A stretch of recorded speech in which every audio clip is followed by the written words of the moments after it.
अस्सलाम वालेकुम। कैसे हैं सब? उम्मीद करती हूँ खैरियत से होंगे। कल जो है वो हमने लिमिट की definition, one sided limit, limit at infinity, ये सारी चीजें जो हैं वो डिस्कस की थी। तो आज हमारे पास जो है वो आगे यूजफुल रिजल्ट्स हैं लिमिट के, जो रिजल्ट हमने अपने टेस्ट के लिए एज इट इज उनको क्या करना है, याद करना है, उनको समझना है। समझेंगे तो ऑटोमेटिकली आपके दिमाग में बैठ जाएंगे। ये देखें, limits and approaches to infinity, one plus one over n power n. ये जो है ये हमारे पास ई के बराबर है। ठीक है, ये इसी तरह आपने इसको याद करना है। इन्होंने जो है इसका पूरा प्रूफ दिया है, हमें करने की जरूरत नहीं है, ना ही हमने प्रूफ को करना है। ये देखें यहां तक जाके, तो इसकी जो है ये देखें, upper bound three is an upper bound. तो ये जो है ये हमारे पास ई के बराबर है। अच्छा, इधर से एक और क्वेश्चन बन सकता है जो मैं आपको बता दूं कि अगर वो आपसे पूछे limit n approaches to infinity, one plus one over n power n की जो अपर बाउंड या फिर लोअर बाउंड बताएं, तो ये देखें टू इसकी लोअर बाउंड है और थ्री इसकी अपर बाउंड है। ठीक है, एक चीज नोट करें, मैं सुप्रीमम इन्फीमम की बात नहीं कर रही, मैं जो है वो किसकी बात कर रही हूँ, अपर एंड लोअर बाउंड की। ठीक है, टू इसकी लोअर बाउंड है और थ्री अपर बाउंड है। इसके बाद नेक्स्ट रिजल्ट आप देखें, सेम वही है कि आप प्लस माइनस इन्फिनिटी दोनों लिमिट्स भी अगर आ जाएं तब भी ये किसके हैं, ई के बराबर ही रहता है। X approaches infinity while taking on positive और negative real values, positive real values लें या नेगेटिव रियल वैल्यूज लें, तो ये हमारे पास जो है ये लिमिट ई के बराबर ही आएगी। ठीक है, इससे फर्क नहीं पड़ता।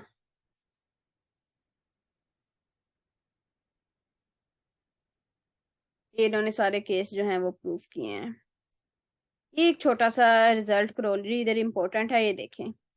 हमने ये रिमाइंड कर लिया, हमने देख लिया कि limit n x approaches to infinity, one plus one over x power x जो है वो ई के बराबर है। आप करें वन ओवर एक्स को जो है हमने जी पुट कर दिया। ठीक है ना, वन ओवर एक्स की जगह जी आ जाएगा, एक्स जहां है वहां वन ओवर जी आ जाएगा। अगर ये एक्स अप्रोचेस टू, ये हमारे पास क्या है, एक्स अप्रोचेस टू इन्फिनिटी है, तो जब वन ओवर इन्फिनिटी किया तो जी अप्रोचेस टू जीरो हो गया।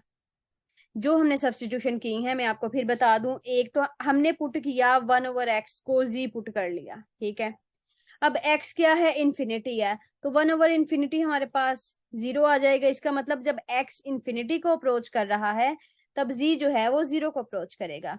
और वन ओवर एक्स जी के बराबर है, तो वन ओवर जी जो है वो एक्स के बराबर होगा। ये सारी सब्सटीट्यूशन हमने पुट की, तो हमारे पास क्या आ गया, वो भी ई के बराबर, g approaches to zero, one plus g power one over g is equal to e. तो ये हमने सब्सटीट्यूशन करके एक लिमिट बनाई है, एक रिजल्ट बनाया है, ये रिजल्ट भी इंपॉर्टेंट है, वो भी ई के बराबर है। ठीक है, उसके बाद ये नेक्स्ट देखें, लिमिट ये 29 में, limit x approaches to zero a power x minus one over x. इसकी लिमिट इन्होंने क्या लिखी है, ये इधर ही है, ये देखें, इसकी लिमिट इन्होंने लिखी है एल एन ए। ठीक है, क्या रिजल्ट है, limit x approaches to zero a power x minus one over x. तो ये जो है वो एल एन ए के बराबर है। आप इसको एक बार जो है इसका सोल्यूशन कर लीजिएगा, फिर आपको ये लिमिट याद रह जाएगी। अदरवाइज ये इतनी इंपॉर्टेंट भी नहीं है, जस्ट एक बार देख लें, क्योंकि अगर पेपर में कभी आती है तो बेसिक आती है, मतलब थोड़ा सा घुमा फिरा के हो सकती है, लेकिन एज सच क्वेश्चन पूरा सोल्व करने वाला कभी नहीं आता। ये देखें, लिमिट हमारे पास है cos x minus one over x, lim x जो है वो जीरो को अप्रोच कर रहा है।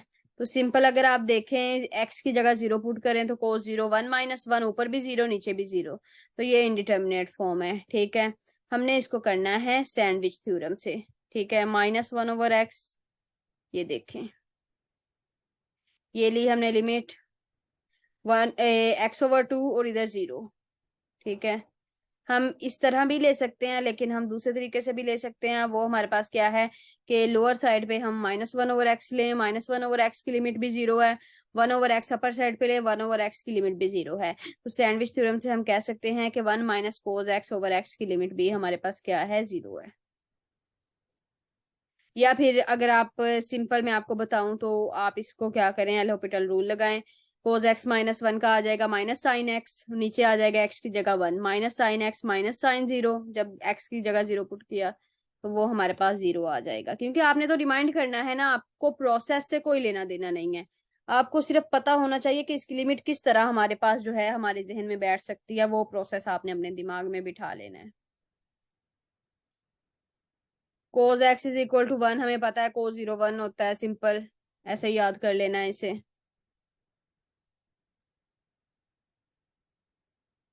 साइन x/x, साइन 0 0 और नीचे क्या है 1, तो आपने इसको करना है, नीचे आ जाएगा 0, साइन 0 0 और नीचे भी 0, 0/0 फॉर्म, एल हॉपिटल रूल लगाएं। साइन 0 क्या, साइन x क्या आ जाएगा कोस x, नीचे 1, कोस 0 1 आ गया, तो इसका मतलब है limit x approaches to infinity, sine x/x हमारे पास किसके बराबर है, 1 के बराबर है। ठीक है, मैं आपको वो तरीका बता रही हूँ जो इजीली आपके दिमाग में बैठा रहे, वरना ये प्रूफ गिवन है, कर लें ये पूरी बुक, जब 14-15 बुक्स 20 बुक्स आपको एक साथ करनी होंगी ना, तो ये लिमिट दिमाग में ऐसे नहीं रहनी अगर ये सारा प्रूफ करके आप याद करेंगे। शॉर्टकट वे में जैसे आप करेंगे वैसे ही आपके दिमाग में बैठ जाएगी।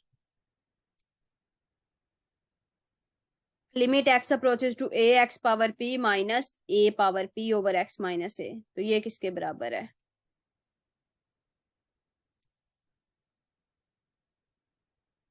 ये हमारे पास जो है p into a power p minus 1 के बराबर है।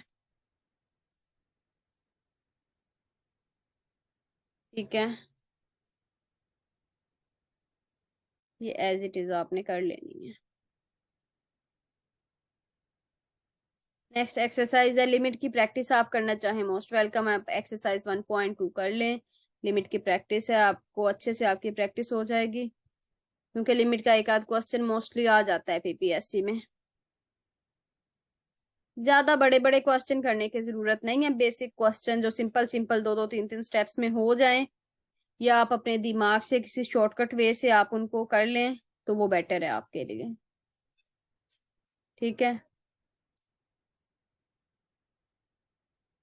यहाँ तक जो है वो एक्सरसाइज 1.2 कंप्लीट होती है। नेक्स्ट हमारे पास है कंटिन्यूटी का portion.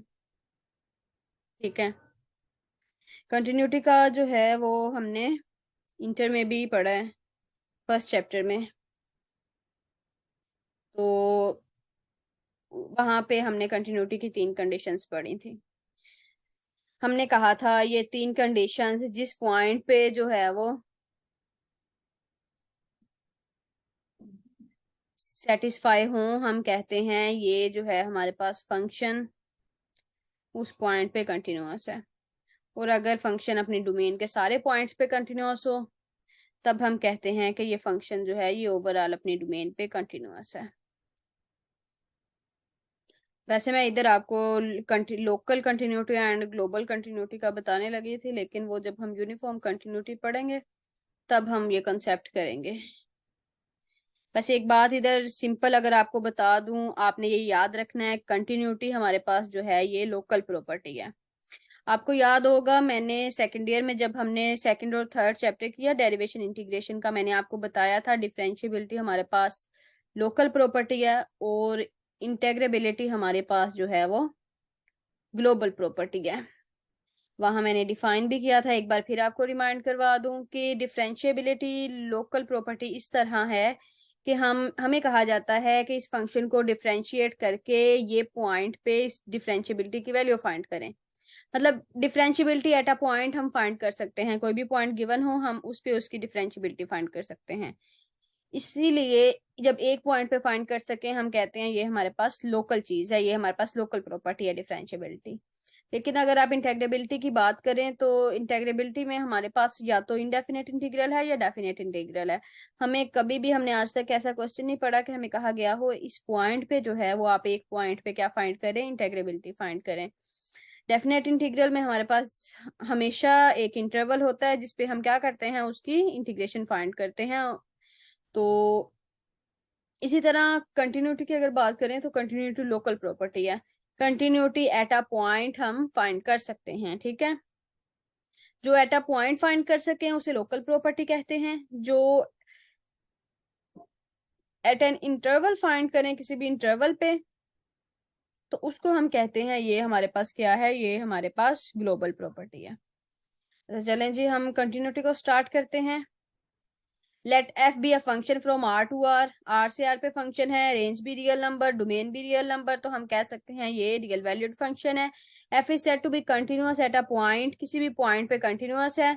If the following conditions are satisfied, अगर ये कंडीशंस जो हैं वो सेटिस्फाई करती हैं। The point A lies an open interval contained in, point जो लिया है वो ओपन इंटरवल जो डोमेन का है वो उसमें कंटेन करें। उसके बाद हमने स्मॉल एप्सिलॉन जो है वो सिलेक्ट करना है। जब हमने एप्सिलॉन उसका सिलेक्ट किया तो देखें, for every epsilon greater than 0 there exist delta greater than 0 such that, वो हमने जितना से छोटा डेल्टा सिलेक्ट करना है तो उसी के अकॉर्डिंग हमें स्मॉलेस्ट एप्सिलॉन मिलेगा, जिसपे F of x minus F of A less than epsilon होगा। इसका मतलब है एप्सिलॉन रेडियस का एक स्मॉलेस्ट सर्कल बनेगा जिसमें एफ ऑफ एक्स जो है वो एफ ऑफ ए के करीब तरीन लाई करेगा, ठीक है। The definition of continuity seems to be almost equivalent to the that of the existence of, उन्होंने कहा है कि इसमें जो है वो लिमिट के एग्जिस्टेंस जो है वो पाई जाती है। लिमिट ही हम फाइंड करेंगे क्योंकि वही डेफिनेशन है, वही चीज है। तो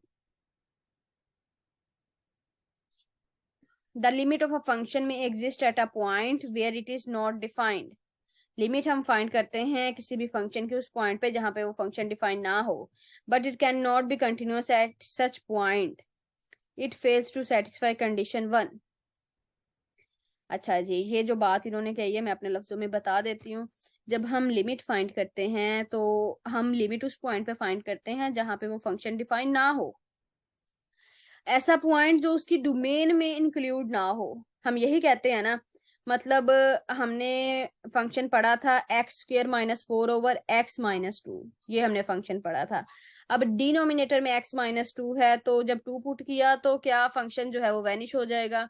तो इसीलिए 2 उसकी डोमेन में से हम निकाल देते हैं, क्योंकि आपको पता है जिस डोमेन के वो पॉइंट्स जहां पे फंक्शन जो है वो वैनिश हो रहा है, इन्फिनिटी हो रहा है, तो हम उन पॉइंट्स को एक्सक्लूड कर देते हैं। जिस पॉइंट पे हम लिमिट फाइंड करते हैं वो डोमेन का पॉइंट नहीं होता, ये चीज। लेकिन जब हम कंटिन्यूटी फाइंड करते हैं तो पहली कंडीशन आप पढ़ लें, उन्होंने कहा है कि कंटिन्यूटी और लिमिट में पहली कंडीशन का फर्क है। कंटिन्यूटी में हमने कहा है जिस पॉइंट पे हम कंटिन्यूटी फाइंड करेंगे वो पॉइंट जो है वो डोमेन का पॉइंट होगा, क्लियर कट उन्होंने पहले बता दिया है। Function F is said to be continuous at a point, किसी भी पॉइंट पे कंटिन्यूअस, वही डेफिनेशन जो हमें इंटर में पढ़ी, the point A lies in the open interval, और लिमिटिंग वैल्यू जो है वो एग्जैक्ट वैल्यू के बराबर हो। उसमें हमने 3 कंडीशंस पढ़ी थी, उसमें हमने यह भी कहा था कि वो डिफाइंड होना चाहिए, उस पॉइंट पे फंक्शन की वैल्यू डिफाइंड होनी चाहिए। जब हमने इंटर में पढ़ा था 3 कंडीशंस पढ़ी थी, left hand limit right hand limit के बराबर और वो फंक्शनल वैल्यू के भी बराबर आ जाए, तब हम कहते हैं ये इस पॉइंट पे कंटिन्यूअस है। A function f is continuous on an open interval if f is continuous at each point c, कोई भी फंक्शन जो है वो ओपन इंटरवल पे हमारे पास कंटिन्यूअस कब होता है, जब वो ओपन इंटरवल के हर पॉइंट पे कंटिन्यूअस होगा, तब हम कहते हैं ये फंक्शन हमारे पास इस ओपन इंटरवल पे कंटिन्यूअस है, ठीक है। Function f is continuous on closed interval, closed interval पे कब कंटिन्यूअस होगा, अगर वो ओपन इंटरवल पे जो है वो कंटिन्यूअस हो और जो उसका लेफ्ट एंड पॉइंट है उस पर राइट लिमिट एग्जिस्ट करे और जो उसका राइट एंड पॉइंट है उस पर लेफ्ट लिमिट एग्जिस्ट करे, तब हम कहते हैं ये क्लोज्ड इंटरवल पे हमारे पास कंटिन्यूअस है।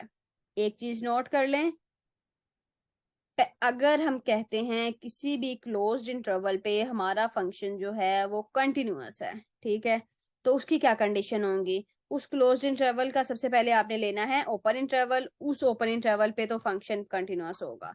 लेकिन जब आ जाती है बाउंड्री पॉइंट्स की बात, ए एंड बी, आपको पता है ए जो है वो लेफ्ट बाउंड्री पॉइंट है और बी जो है वो राइट बाउंड्री पॉइंट है, आपको पता है। ए पे लेफ्ट है तो राइट लिमिट एग्जिस्ट करेगी, क्योंकि राइट ही करेगी ना। एक देखें, ये देखें, ये हमारे पास एक रियल लाइन है, ये हमारे पास जो है वो पॉइंट ए है, ये हमारे पास पॉइंट बी है, ठीक है। ओपन इंटरवल पे तो मतलब अंदर वाले सारे पॉइंट्स पे कंटिन्यूअस हो गया, कंडीशन 1 हमने। अब कंडीशन 2 की बात करें, ये ए है, तो अंदर वाली साइड से ही हमने कंटिन्यूटी चेक करनी है ना, अंदर वाली साइड से, इस तरफ से जाएंगे, इस तरफ।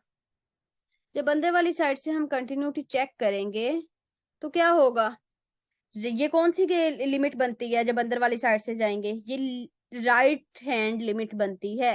राइट साइड से हम जा रहे हैं लेफ्ट हैंड पॉइंट की तरफ, तो ये कंडीशन 2 होगी। जब हम कंडीशन 3 को देखेंगे, ये देखें, ये बी पॉइंट है, तो हम क्या करते हैं, हम लेफ्ट साइड से जा रहे हैं बी की तरफ, इस तरफ जा रहे हैं हम, ठीक है ना, बी की लिमिट फाइंड करने के लिए। तो बी बजाते खुद जो है वो राइट हैंड पॉइंट है, लेकिन उस पर लिमिट जो है वो हमने लेफ्ट हैंड लिमिट फाइंड की है। तो ये तीनों कंडीशंस जब सेटिस्फाई होंगी तब हम कहते हैं ये फंक्शन हमारे पास क्या है, क्लोज्ड इंटरवल पे कंटिन्यूअस है। A function is said to be continuous if it is continuous at each point of its domain. Domain के सारे पॉइंट्स पे कंटिन्यूअस होगा तो उसको हम कंटिन्यूअस फंक्शन बोलते हैं। Function which is not continuous is called discontinuous. ऐसा फंक्शन जो कंटिन्यूअस ना हो किसी भी एक पॉइंट पे, फिर हम कह देते हैं ये डिसकंटिन्यूअस फंक्शन है। डोमेन के किसी भी एक पॉइंट पे, अगर हमें कहा जाए कि पूरी डोमेन पे चेक करें कि फंक्शन कंटिन्यूअस है, अगर डोमेन के हर पॉइंट पे कंटिन्यूअस है तो फंक्शन कंटिन्यूअस होगा। अगर डोमेन के किसी भी एक पॉइंट पे कंटिन्यूअस ना हो तो हम कहते हैं ये फंक्शन हमारे पास डिसकंटिन्यूअस फंक्शन है।